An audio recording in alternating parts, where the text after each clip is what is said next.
10 ayat 28 ya, bahwa tidak ada seorang pun yang merebut dari tanganku ya. Itu menjadi pegangan kita. Sekali kita selamat, tetap selamat karena Tuhan akan melindungi. Namun ternyata kenyataannya banyak orang yang katanya sudah menerima Yesus, tetapi hidupnya tidak kudus, bahkan bisa jadi murtad. Ya, kalau saya melihat di sini persoalannya adalah proses penerimaan Yesus itu. Di situ persoalannya dia. Dia tidak benar-benar bertobat. Jadi yang perlu di sini saya lihat bahwa pertobatan itu sampai ke tingkat yang tadi Bapak bilang itu, sampai tingkat orang yang kudus. Orang yang disebut, menurut saya inilah yang disebut lahir baru, ciptaan baru, yang baru sudah ada, yang dimana orang yang hidup di dalam kekuatan Roh Kudus, menghasilkan buah-buah roh, bukan keinginan daging. Namun juga untuk mencapai itu saya rasa proses ya, dalam arti ketika seseorang sudah menerima Yesus, mungkin masih gamang itu semua. Tapi dengan berjalannya waktu, ternyata harus terus disempurnakan. Jadi Pak Saud, ada beberapa golongan saya lihat dan mohon komentar Bapak tentang ini. Pertama, bahwa ada orang yang menerima Yesus, tetapi bermasalah dalam tidak benar-benar bertobat. Artinya orang yang menginjili itu tidak benar-benar meyakinkan dia tentang pertobatan yang sebenarnya, yaitu meninggalkan berbalik arah 180 derajat. Tapi yang kedua, Pak, ada jenis yang kedua adalah orang yang benar-benar dia sudah bertobat. Tetapi yang kedua adalah dia menganggap bahwa saya kan sudah diselamatkan. Jadi karena saya berdosa, maka hidup terkena dosa tidak apalah. Itu yang kedua. Namun yang ketiga, yang tampaknya yang Bapak mengarahkan ini adalah saya sudah menerima Yesus dan saya harus hidup kudus. Dan saya meminta pertolongan Tuhan, Roh Kudus, untuk membuat saya hidup menjauhi kejahatan dan hidup di dalam buah-buah roh dan hidup dalam kudus, hidup dalam kesucian. Nah itu Pak, dari ketiga hal ini bagaimana yang kedua tadi itu Pak? Apakah banyak orang yang menganggap bahwa ya kalaupun saya jatuh ya Tuhan akan tolong saya, bahwa Tuhan sudah mengampuni segala dosa saya. Itu Pak dari saya Pak. Terima kasih. Ya, Dr. Saud silakan tanggapi Pak. Ya, terima kasih Pak Victor ya untuk menjawab sekaligus ketiga-tiga pertanyaan itu Pak, karena itu menjadi satu kesatuan ya. Satu kesatuan, maka kita melihat kembali firman Tuhan ya. Saya tampilkan kembali ya apa yang sudah saya share tadi supaya kita bisa melihatnya dengan baik gitu ya. Karena pengertiannya itu yang mau kita ambil ya, kira-kira seperti itu. Karena pengertian firman Tuhan ini yang banyak kadang diabaikan atau diterjemahkan ya sendiri-sendiri masing-masing oleh para guru lah, kita bilang para pengajar. Nah, pernyataan dari Tuhan Yesus yang pertama sekali yang kita tahu di sini Pak, kita lihat di dalam Lukas ya Pak ya. Ya, kita lihat di dalam Lukas ini ya. Di dalam Lukas 5 ayat 47 kita kasih tahu. Kasih karunia ya Pak ya. Jadi ketika saudara dan saya menerima Yesus yang dibilang selamat, itu nantinya keselamatan itu akan saudara dapat kepastiannya, yaitu ketika kita sudah meninggal atau ketika Yesus di zaman ketika kedatangan Tuhan Yesus, Anda terangkat ketika Yesus datang ke kali yang kedua. Lalu ketika saudara dan saya yang sudah meninggal, nanti di penghakiman terakhir, di situ keselamatan itu ya yang akan dikatakan ketok palunya. Gitu ya. Jadi bukan selama di dunia ini kita meyakini dengan iman oleh kebenaran firman Tuhan kita diselamatkan. Oleh sebab itu, apa yang menjadi dasar ketika saudara dan saya atau seseorang percaya pada Yesus selamat? Gitu ya. Kalau memang memakai Yohanes pasal 6 ayat 39, 40 dan sebagainya, bahwa pada hari terakhir atau orang yang datang kepadaku itu adalah datangnya dari Bapa dan mereka akan aku bangkitkan, aku selamatkan, itu untuk menyatakan kepada siapa? Nah, kira-kira begitu ya, kepada siapa? Tentu orang yang percaya pada Yesus sampai garis akhir, ya, harus sampai garis akhir. Nah, kalau dia tidak sampai garis akhir, dia kembali lagi ke kepercayaan yang lama, tentu itu tidak berlaku. Nah, sampai garis akhir yang bagaimana? Nah, saya akan kembali bulkan dulu di sini, jelaskan di sini, dan lagi dalam namanya berita tentang pertobatan dan pengampunan dosa harus disampaikan. Jadi bicara kepastian keselamatan itu sebenarnya ada dua hal, yaitu pengampunan dosa yang diberikan oleh Bapa di surga di dalam Yesus Kristus, gitu ya. Bukan usaha saudara dan saya, ya. Mengapa Yesus itu harus disalibkan, ya? Karena dosa dan kesalahan kita. Misalnya kalau kita baca nubuatan dalam Yesaya 53 ya, mulai 4, 5, 6 gitu ya. Itu Yesus menanggung. Itu nggak ada usaha kita di situ. Tapi setelah kita menerima pengampunan dosa, kasih karunia itu, apa respon kita? Itu yang penting. Bagaimana kita percaya setelah kita menerima kasih karunia itu? Itulah namanya pertobatan, Pak. Harus ada pertobatan. Makanya percaya dan dibaptis. Gitu ya, dibilang selamat.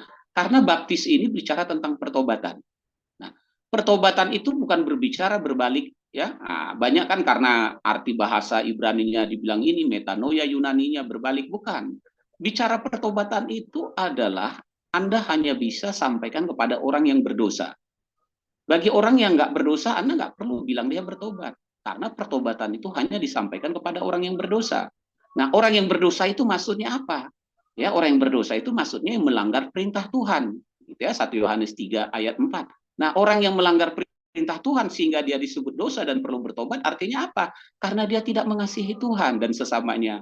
Dari mana kita tahu? Yohanes 14 ayat 15 dikatakan, barang siapa mengasihi aku, dia melakukan perintahku. Nah, jadi pertobatan itu artinya adalah jangan lagi melanggar perintahku. Nah, itu sederhananya, ya. Nah, itu sederhananya, pertobatan itu jangan lagi melanggar perintahku. Kasihilah aku dengan segenap hatimu, kasihilah sesamamu seperti dirimu sendiri. Itu arti pertobatan. Jadi bukan masalah dia berbalik atau enggak, itu perlu penjelasan lagi. Itu arti pertobatan. Sehingga ketika seorang menerima kasih karunia itu dalam perjalanannya bisa saja karena dia masih katakanlah masa pertumbuhan, kita bilang kita nggak langsung menghakimi ya Pak ya. Ketika seorang jatuh dalam dosa, kita bilang karena dalam masa pertumbuhan, masa kanak-kanaknya dia, gitu ya, dalam pertumbuhannya dia jatuh, ya Tuhan akan ampuni sampai dia akhirnya dewasa, tahu membedakan. Ketika dia sudah tahu membedakan, dia jatuh, itu baru hal yang serius. Berarti dia tidak bertobat, ya, dia tidak mengasihi Tuhan. Nah, hal yang seperti ini kata Tuhan Yesus, begitu ya. Ini Tuhan Yesus yang ngomong, jadi bukan saya ya. Tuhan Yesus ngomong katanya, ya, aku tidak pernah mengenal kamu. Kenapa tidak dikenal? Karena setiap orang yang menyebut nama Tuhan itu harus meninggalkan kejahatan. Maka dibilang, nyalah kamu yang membuat kejahatan. Jadi Yesus sebenarnya di dalam Kristus, di dalam kasih karunia, Tuhan tidak perkenankan lagi adanya kejahatan yang menetap di dalam diri orang yang percaya. Itu sebabnya dia perlu bertobat. Nah, kira-kira seperti itu. Untuk memastikan dirinya nanti selamat. Gitu ya.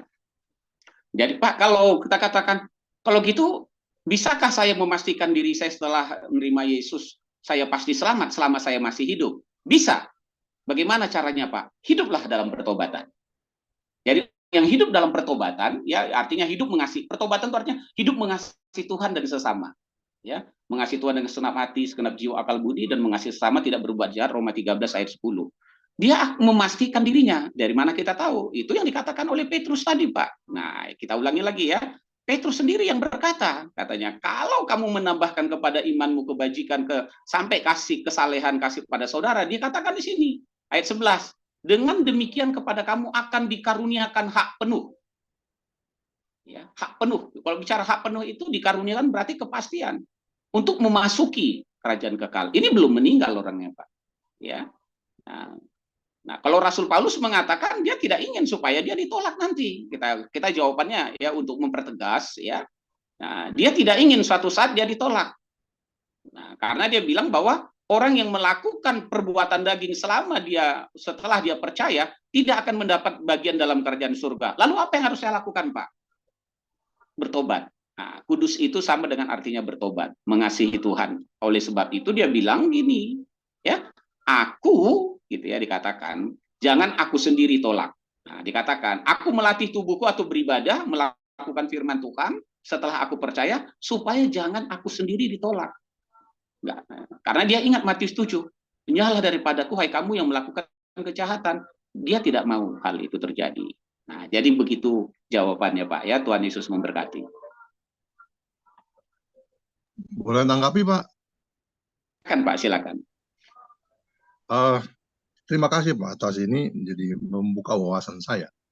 Menjadi pertanyaan adalah apa bedanya, Pak, dengan apa yang Bapak tuturkan itu dengan Efesus 2 ayat 8 dan 9 yang mengatakan bahwa sebab karena kasih karunia kamu diselamatkan oleh iman.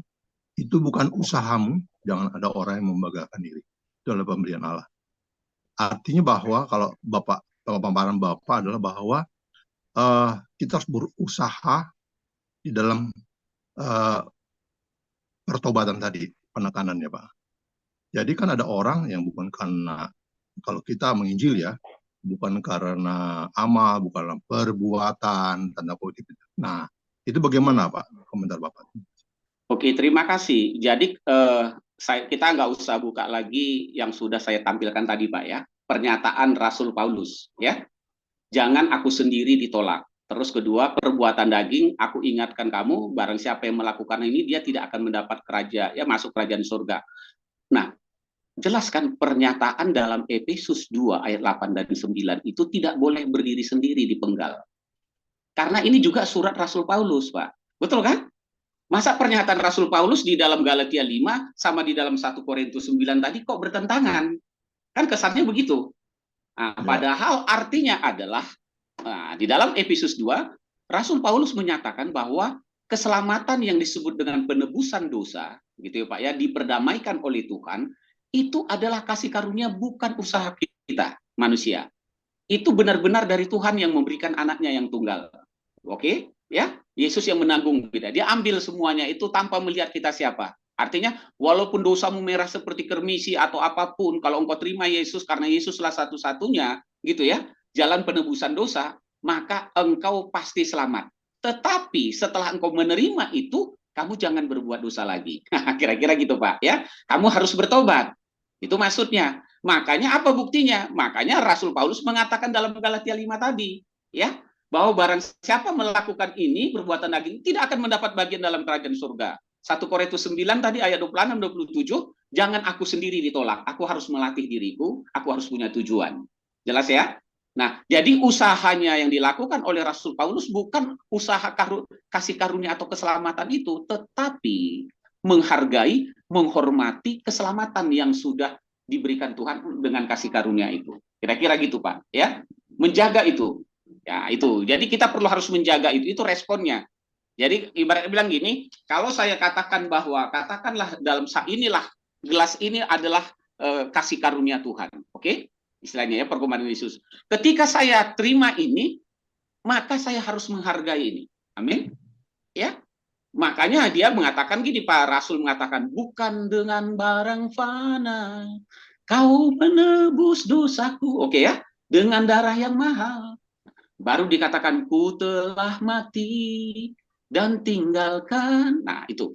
Jadi kematian Kristus yang menebus dosa saudara dan saya, yang membuat saudara diselamatkan. Nah, saya akan tampilkan di sini apa yang dikatakan oleh Rasul Paulus. Nah, perhatikan Pak baik-baik. Ini Roma 6, Pak, ya. Roma 6 ayat 6. Kita perhatikan ini bicara tentang kematian dan kehidupan Yesus. Dia bilang begini. Karena kita tahu bahwa manusia lama kita telah turut disalibkan. Nah, inilah orang yang percaya pada Yesus sebenarnya manusia lamanya turut disalibkan, Pak. Ya, supaya tubuh dosa kita hilang kuasanya. Jadi saudara jangan terjebak lagi di dalam di Roma 7 misalnya, dia katakan itu dosa yang ada di dalam diriku. Siapakah yang dapat kuasa dosa sudah dihilangkan. Karena kalau saudara dan saya tahu bahwa manusia lama kita sudah disalibkan agar jangan kita menghambakan diri lagi kepada dosa. Nah, perhatikan ayat 10 dan 11. Nah, ya.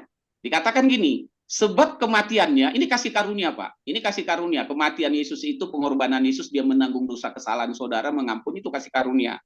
Ya, kematiannya adalah kematian terhadap dosa satu kali dan untuk selama-lamanya. Nah, kehidupannya adalah kehidupan bagi Tuhan. Nah, ya, atau bagi Allah. Perhatikan ayat 11.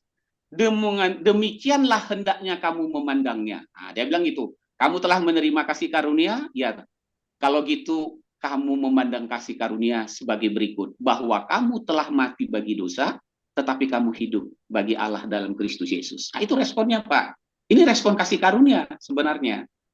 Ya, kasih karunia itu dari Tuhan, nggak ada usaha kita. Tapi respon kita, kita harus memandang bahwa kita telah mati. Maka dikatakan ayat 12, sebab itu hendaklah dosa jangan berkuasa lagi dalam tubuhmu yang fana, supaya kamu jangan lagi menuruti keinginannya. Nah, dan janganlah kamu menyerahkan ya anggota tubuhmu kepada dosa sebagai senjata kelaliman, tapi serahkanlah kepada Allah atau pada Tuhan sebagai mati, tetapi sekarang hidup. Serahkanlah anggotamu sebagai senjata kebenaran. Nah, dia bicara di sini. Ini kan usaha manusia, bukan untuk keselamatan itu, menghargai, menghormati, meresponi, mengerti dan paham arti kasih karunia kematian Yesus dan kebangkitannya. Nah, itu ya. Kalau ini dilakukan pasti selamat, Pak. Nah, itu dia bilang pasti selamat. Nah, ini yang dikatakan oleh Rasul Paulus juga. Jadi jangan ayatnya firman Tuhan dalam Efesus 2 itu ayat 8-9 jangan dipotong karena ada yang bisa dipotong, ada yang nggak boleh dipotong. Ya, kalau dipotong seolah-olah oh kita kan bukan usaha kita, Pak. Iya benar. Terus kita pasti selamat dari Tuhan. Iya benar. Yesus kan karena begitu besar kasih Allah kan dunia dia berikan anaknya. Yesus disalibkan itu nggak ada upaya dari diri kita sendiri. Dia perdamaikan kita. Nah, setelah kita diperdamaikan oleh kasih karunia-Nya, bagaimana hidup kita? Nah, itu dia maksudnya. Bagaimana? Nah, gitu ya. Dan nanti Pak Pito bisa chat dari kita, nanti bisa sampaikan nanti kepada Pak Dr. Saud ya tentunya, karena ada yang menunggu giliran juga. Sekarang serahkan kepada Ibu Nita, Nita nanti kepada Yohanes Putra. Ya, silakan Ibu Nita, ada pertanyaannya tadi.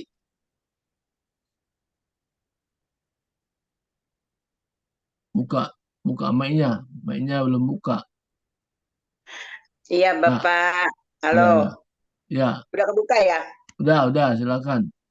Aku kalau buka mic, maklum HP-nya lagi minta dilem biru. Jadi kalau buka mic sama ini suka ketutup, suka kamera juga suka gitu. Oke, lanjut. Oke. Pak Saud, kalau secara dewasa kita percaya kalau kita sudah menerima keselamatan, percaya Tuhan kita dapat keselamatan, ya kita harus mengerjakan keselamatan kita itu ada. Tapi kalau untuk, aku bicara karena aku dunianya anak-anak Pak Saud. Jadi gini, kalau untuk anak-anak kecil kayak TK ke bawah, 5 tahun ke bawah, dia percaya Tuhan Yesus.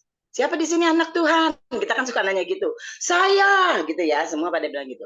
Nah, untuk mengerjakan keselamatan ya, kalau dia anak Tuhan, dia harus, kan kita suka cerita tentang Tuhan Yesus dengan karakternya ya. Jadi menarik anak-anak itu, Tuhan Yesus itu sayang loh sama semuanya, jadi kalian juga harus sayang. Mencirikan bahwa dia anak Tuhan harus mempunyai karakter kayak Tuhan ya. Seperti Tuhan, sayang, baik gitu ya.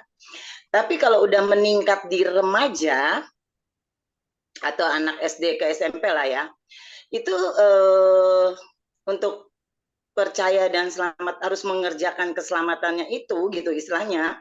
Mereka suka ada celetuk bertanya gitu. Itu yang disalib di Tuhan Yesus yang bertiga gitu, dia ngomong begitu, kalau kamu percaya selamat, nggak ngerjain apa-apa, udah selamat langsung masuk surga. Gitu ya. Jadi ada pertanyaan-pertanyaan seperti itu yang sebagai guru sekolah minggu atau sebagai pengasuh suka, waduh gimana nih? Makanya kita juga harus apa sih, dibimbing juga ya, sebagai pengasuh itu memang selalu dibimbing. Terus kalau yang udah dewasa banget ya memang udah mengerti gimana mengerjakan keselamatan itu, percaya bukan cuman percaya di mulut aja. Sering kita dengar kayak kita suka ini ya, aplikasinya ya. Jadi gini, suka dapat tiket gratis nih untuk berangkat ke Bali gitu ya. Tapi 2 bulan sebelumnya itu biasanya dapat apa dari grup gitu kan pamannya. Tapi dapat tuh gratis, keselamatan gratis ya dari Tuhan, itu karunia, berkat, anugerah lah gitu ya.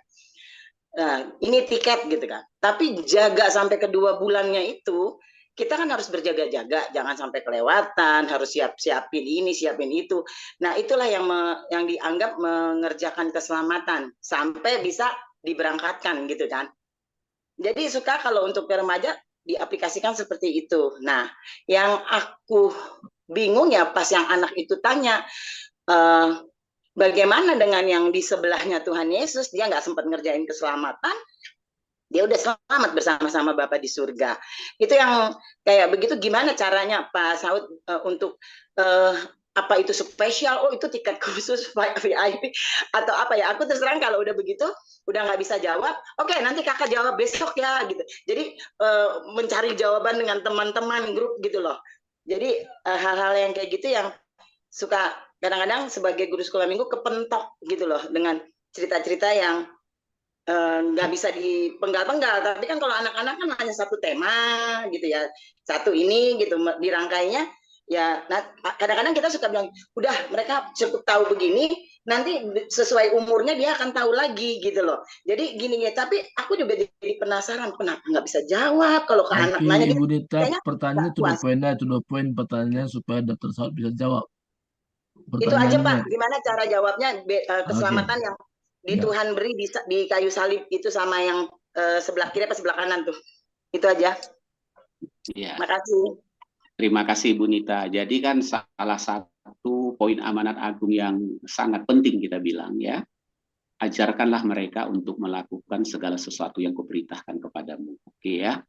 Nah, mengajarkannya katakanlah di usia dini tentu berbeda dengan usia remaja, pemuda dan dewasa ya, itu pasti. Selain psikologis, tingkat pemahaman mereka kan terbatas. Jadi cara mengajarkannya adalah bagaimana cara mengajarkan efektif dan mereka tahu apa yang kita ajarkan dengan sederhana, tingkat pemahamannya mereka dapat. Gitu. Jangan pula anak kecil diajar secara dewasa. Ya. Nah, kalau mau mengajarkan kepada seorang anak, saya kurang tahu di usia keberapa sekolah minggu ini kan ada kelas besar ya. Nah, mungkin di kelas yang kecil ya Bu ya. Nah, di sebelah kanan itu bagaimana? Ini kan memang case khusus ya Bu ya. Jadi bukan satu-satunya case khusus itu pasti di kayu salib yang di sebelah kanan. Kalau ditanya Pak di sebelah kanan itu bertobat ya. Nah, dia bertobat, dia mengaku Yesus Tuhan. Ingatlah akan aku. Itu kan nggak ditulis secara detail semuanya. Yesus kan bisa melihat hati. Jadi dia percaya pada Yesus, dia bertobat, ya kan dia bilang, dia tegur orang yang di sebelah kirinya, kita ini begini-begini, jangan begitu. Itu berbicara pengakuan pertobatannya. Dan dia menerima Yesus. Yesus bilang bersama saat ini, kamu bersama aku di Taman Firdaus. Nah, kita bawa kisah itu khusus. Apakah semua orang mendapatkan case khusus seperti itu? Tentu tidak. Dan case khusus seperti itu kan tidak dibuat-buat. Nah, tetapi kenyataannya ada orang gitu ya, dalam hidup mereka, dalam pelayanan saya juga, misalnya ya saya katakan orangnya dalam keadaan yang sangat kritis, lalu dia terima Yesus sebagai Tuhan Juru Selamat, lalu dia minta ampun atas dosanya, saya bimbing seperti itu ya. Nah, lalu saya bilang saat ini kamu bersama-sama dengan Yesus ya di dalam kerajaan di surga, karena dia memang mengaku dan bertobat. Tetapi dia nggak sempat hidup. Setelah itu beberapa jam kemudian dia meninggal. Nah, saya menghantar orang tuh. Kalau saya ditanya Pak, ya inilah case khusus. Kan kita tidak bisa buat case khusus ini suka-suka kita, ya nggak bisa. Itu sesuatu yang memang tidak bisa kita duga. Nah, sama kayak perjalanan Tuhan Yesus orang di sebelah kanan. Nah, yang penting gitu ya saya katakan lagi, yang penting jangan lupa pernyataan Tuhan Yesus dalam Lukas 24 ayat 45, 46, 47, khusus 45, 46. Itu jangan sampai lupa memberitahukan bahwa Yesus itu Mesias, harus mati menderita karena apa? ya, dan bangkit pada hari yang ketiga.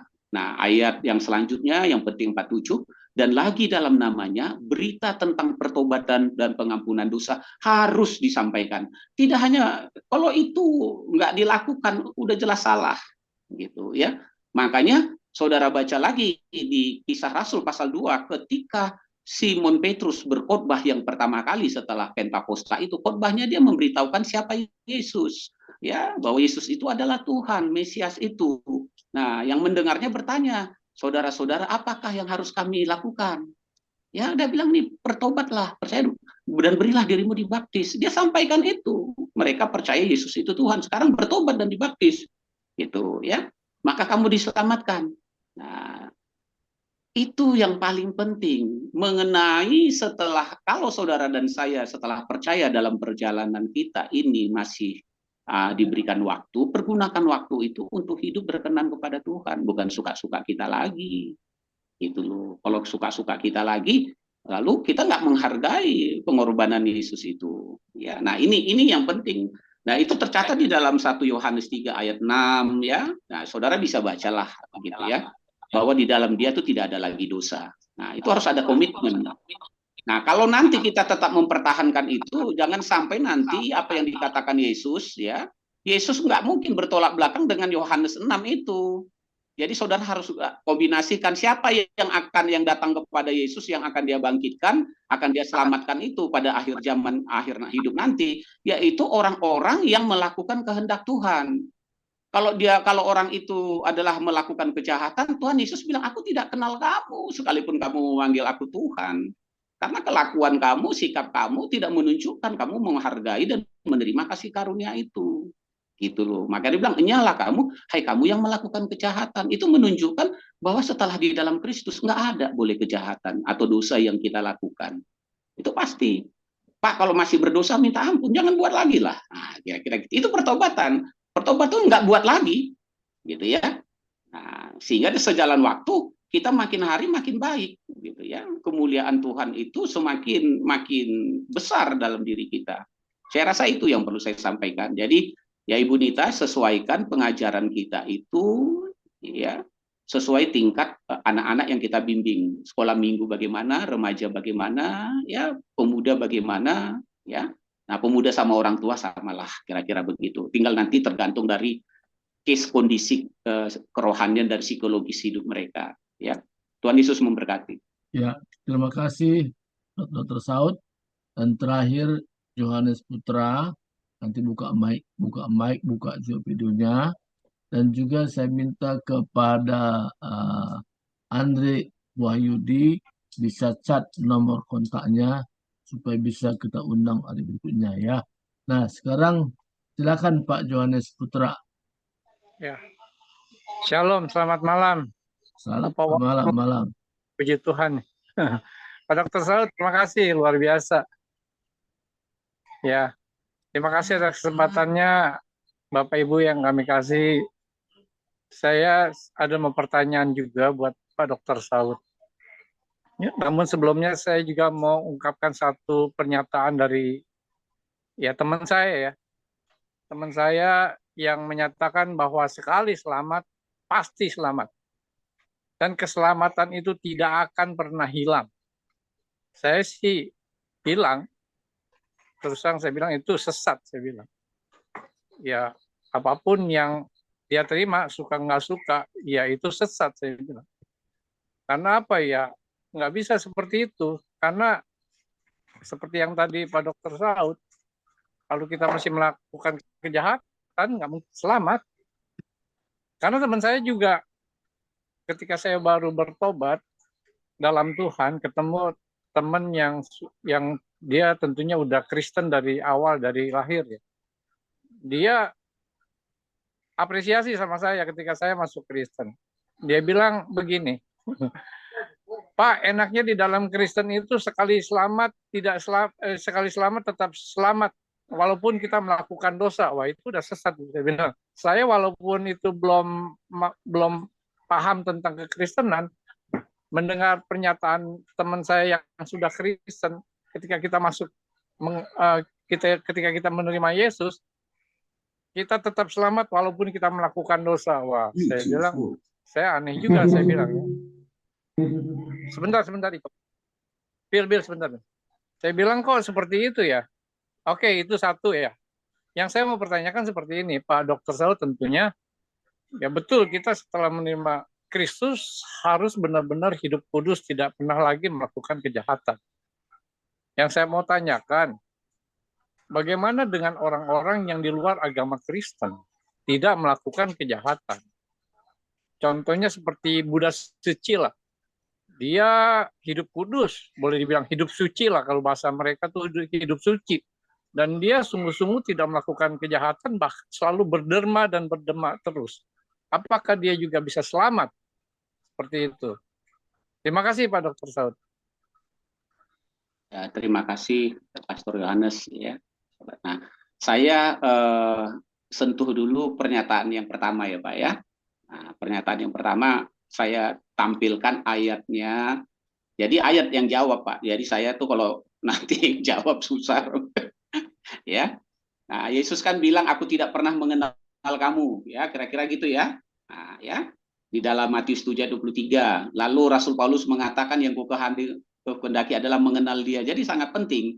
Petrus juga mengatakan tambahkanlah kepada imanmu kebajikan, kalau kamu melakukan itu kamu akan mengenal dia. Itu penting. Jadi mengenal dia itu penting. Nah, Yohanes di dalam suratnya dia bilang begini Pak, ini saya tampilkan dengan tegas ya ayatnya. Karena itu setiap orang yang tetap berada di dalam dia, berarti di dalam Yesus, berarti di dalam kasih karunia. Jadi kalau kasih karunia itu berarti Yesus yang kita bicarakan ya.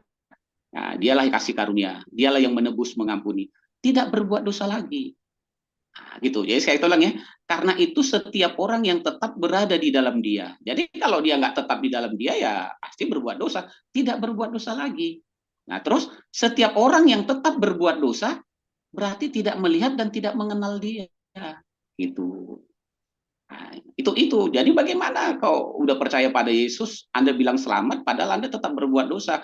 Loh, banyak banget firman Tuhan yang mengatakan aku tidak mengenal kamu. Ya, diberikan hak penuhnya bagaimana menurut Petrus, ya menurut Yohanes harusnya bagaimana, ya hidup menjaga kesucian hidupnya dengan pertobatan. Rasul Paulus mengatakan dia menguasai dirinya supaya nanti jangan ditolak. Nah, gitu ya.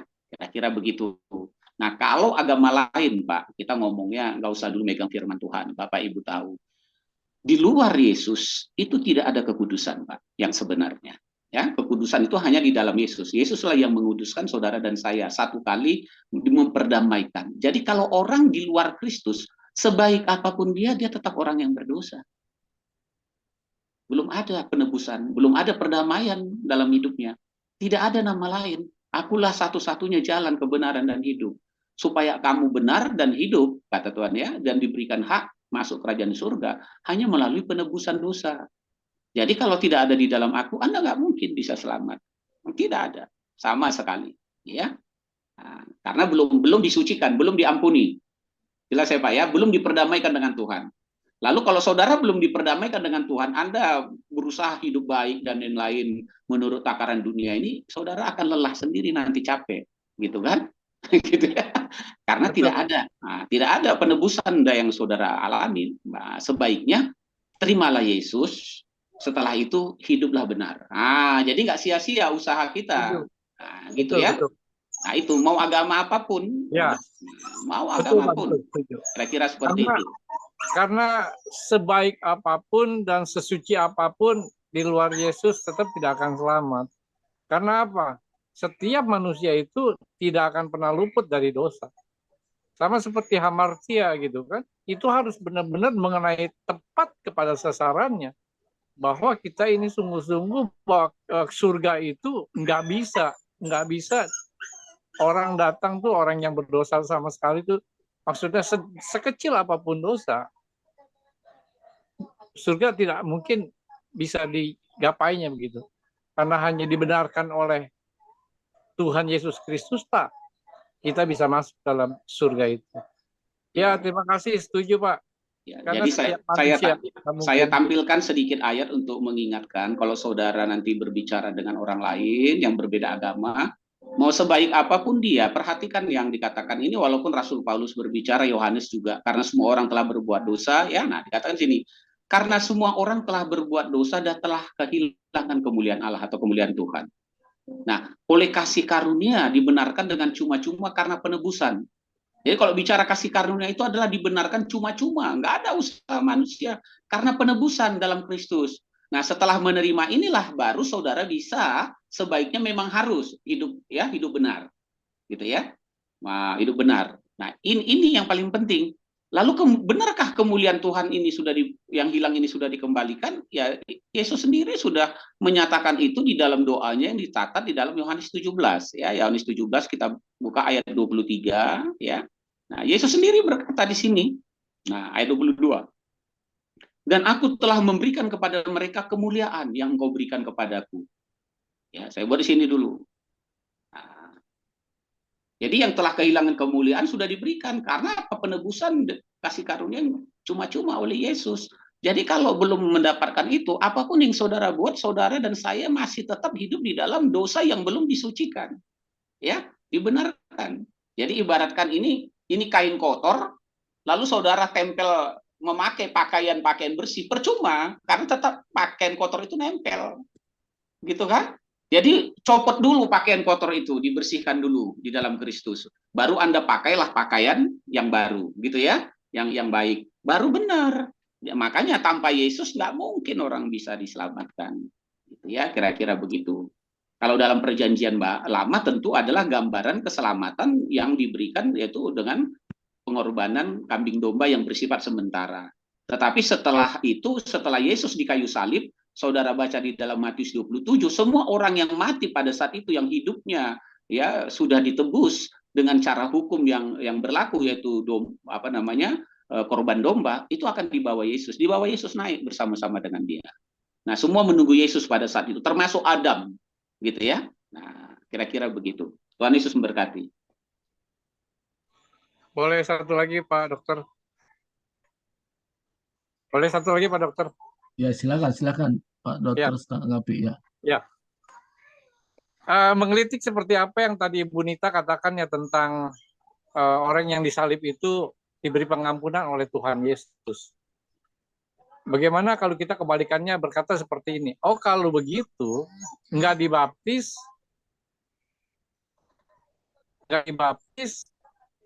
tidak melakukan pertobatan, tapi seperti orang yang disalibkan itu masuk dalam kerajaan sorga.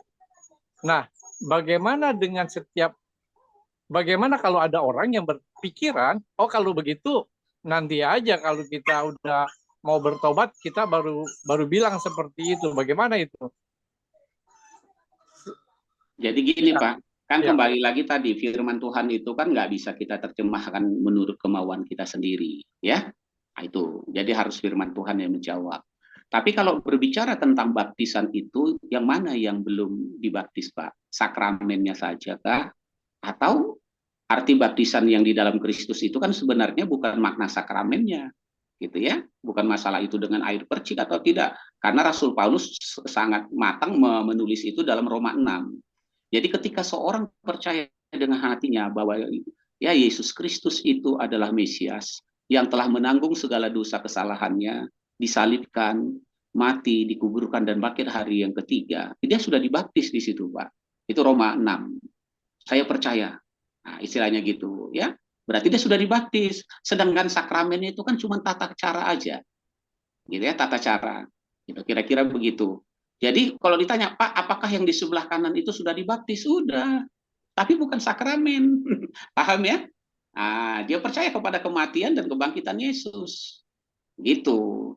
Nah, enggak semua kan ditulis harus semua di situ. Tapi kita percaya Yesus tidak mungkin melanggar kebenaran firman-Nya. Gitu ya. Karena dia bilang gini, ya. Pergilah, ya kalau saudara baca ya di dalam Lukas kan itu, pergilah, beritakanlah Injil, ya siapa yang percaya dan dibaptis, kan itu ya akan diselamatkan. Jadi yang disebut baptis ini bukan berarti dia harus diselamatkan, karena saudara percayalah dalam pelayanan kita pun banyak orang nggak sempat dibaptis secara sakramen, udah keburu mati, ya, udah keburu mati. Jadi lalu saya bilang, kok saya baptis saja Pak dengan percikan air. Ya suka-suka lah. Padahal Anda bawa dia di dalam kematian dan kebangkitan Kristus. Sehingga dia bilang, ya Pak saya percaya, saya bertobat. Walaupun dia nggak sempat lagi mengambil tindakan, tapi dia bertobat dalam alam pikirannya. Saudara tahu ya, orang yang sakit nggak bisa aktivitas itu, dia bisa bertobat dalam alam pikirannya, dan dia kalau dia bisa ngomong, dia ngomong yang bagus-bagus. Panggil, kumpulkan anak-anak saya, maafkan ya Bapak, ya maafkan, kan gitu ya, semua kesalahan saya. Itu pertobatannya Pak, gitu loh ya. Lalu akhirnya dia pergi meninggal dunia. Jadi kita harus ngerti. Tapi kan nggak semua orang mau bisa mengalami seperti itu. Kalau saudara coba-coba begitu, Anda mencobai Tuhan, nggak sempat, ya kan main-main dengan keselamatan. Itulah. Itulah yang Roma saya 6 ayat berapa, Pak? Yang mana Roma 6 ayat berapa? Roma 6 ayat berapa? Ayat baptisan itu semua dari Roma 6 dari ayat 1 Pak sampai ke bawah. Bapak baca, itu tentang baptisan ya. Oke. Itulah Pak Dokter yang saya maksud tentang kontroversi yang Bu Nita tanyakan. Nah, bagaimana kalau kita nanti aja bertobatnya? Ya, kalau sempat itu kan. Kalaupun sempat, kalau tidak ya celakalah kita. Ya, terima kasih Pak Dokter Saud. Oke. Konfirmasi. Terima kasih. Oke, terima kasih buat semua yang sudah hadir hari ini. Ini memang hot ya. Tapi kita sudah komitmen dengan Pak Dokter bahwa setiap Rabu jam 7 malam kita bincang-bincang seperti ini. Dan bisa ajak teman siapa saja saudara untuk gabung supaya diberkati Tuhan.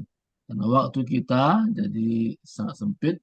Karena kita sudah komitmen jam 8 selesai. Nanti kita akan lanjut lagi Boleh saya Rabu tanya depan. sebentar? Satu sedikit. Boleh? Terakhir. Oke, silakan Pak. Silakan Pak. Ya, oke, selamat malam semuanya.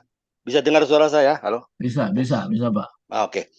Ya, terima kasih Pak Dr. Saud atas pemaparannya yang details ya. Ya, saya mengerti, dan saya pernah berinteraksi dengan orang orang di tempat saya lah, yang nggak mengenal Kristus ya. Dia tanya begini, loh, kalau cuma selamat karena kasih karunia, bagaimana orang yang tinggal di gunung, tempat terpencil, ya katakanlah suku terasing, dia nggak tahu siapa Yesus, tiba-tiba dia mati, bagaimana? Wah, saya ditanya begitu. Nah, saya jawab begini, tolong dikoreksi ya Pak Dokter ya. Saya jawab, oh, kalau dia mati sebelum mengenal Yesus, atau tidak ada orang yang memberitakan pemuritan atau penginjilan ke dia sehingga dia bisa mengenal siapa Yesus, supaya dia bisa mengenal anugerah, supaya dia bisa menerima. Dia sudah keburu mati di tempat terpencil di gunung. Waktu dia mati, kemana dia? Saya jawab begini, tolong dikoreksi saya. Dia akan dihakimi oleh hukum Taurat yang ada di dalam hatinya. Karena hukum Taurat itu tetap terpatri di dalam setiap manusia yang belum mengenal Yesus. Jadi apa? Ya, hukum Taurat lah yang menghakimi dia. Tolong dikoreksi, Dok. Makasih. Ya, terima kasih Pak Andri. Jadi memang kalau kita bercerita hal-hal yang katakanlah seakan-akan ada case-nya seperti itu. Walaupun case seperti itu sebenarnya tidak ada di dalam perjalanan hidup ini nantinya, Pak. Karena Yesus itu punya cara bagaimana bahwa berita tentang dirinya itu akan sampai kepada seluruh bumi. Hanya satu yang memberikan itu diterima atau tidak. Ya, ada yang mengajarkan yang keliru sehingga orang itu terikat dengan ajaran-ajaran nenek moyangnya, kan gitu ya. Ada yang karena mengatakan bahwa Yesus itu bukan Mesias sehingga close. Ada yang memberikan ketentuan tidak boleh ada begini karena kita punya agama adat, ya, adat istiadat kita. Nah, saya hanya bisa bilang begini Pak, bahwa mereka itu bukan orang yang dipilih Tuhan. Itu aja, ya. Nah, kalau di antara mereka nanti ada yang memang dipilih Tuhan, itulah yang diselamatkan. Kita hanya bilang begitu. Karena tidak ada orang yang nggak mendengarkan berita Injil, Pak. Kenapa saya berani bilang? Saya tampilkan ayat di Matius 27 itu, Pak ya. Nah, ini Matius 27. Banyak orang kurang memperhatikan ayat ini. Bahwa dari zaman Adam dan Hawa kecuali saya katakan kecuali Henok, Elia dan Musa memiliki cara yang khusus yang pasti juga tentang Yesus, karena Elia dan Musa juga ketemu Yesus akhirnya ya ketika dia dimuliakan. Kita perhatikan ketika Yesus itu menyerahkan nyawanya dan lihatlah tabir bait suci terbelah dua dari atas sampai ke bawah. Terjadilah gempa bumi dan bukit. Nah, perhatikan ayat 52 yang penting. Dan kuburan-kuburan terbuka. Ini saya katakan dan banyak orang kudus. Jadi bilang orang kudus, Pak, yang telah meninggal bangkit. Ya. Nah, dan sesudah kebangkitan Yesus, mereka pun keluar dari kubur, lalu masuk ke kota kudus dan menampakkan diri kepada banyak orang. Jadi Yesus itu datang memberitakan Injil juga kepada mereka. Bertemu dengan mereka artinya akulah Yesus, akulah Mesias yang diberitakan itu. Sehingga setelah mereka bertemu dengan Yesus baru boleh naik. Nah, istilah kudus itu sesuai dengan hukum yang berlaku pada masa itu. Ya, itu contohnya yang mau kita kasih tahu. Pokoknya jangan kita terjebak karena gini, tidak ada rencana Tuhan yang gagal, Pak. Sekalipun orang bilang, oh di daerah itu belum dengar kabar Injil, belum ada yang memberitakan, itu kan karena keterbatasan kita yang ngomong begitu. Tuhan yang nggak terbatas, ya pemberitaan Injil ke sana pasti sampai, gitu ya. Kira-kira seperti itu, ya. Kalau kita berandai-andai kan repot nanti.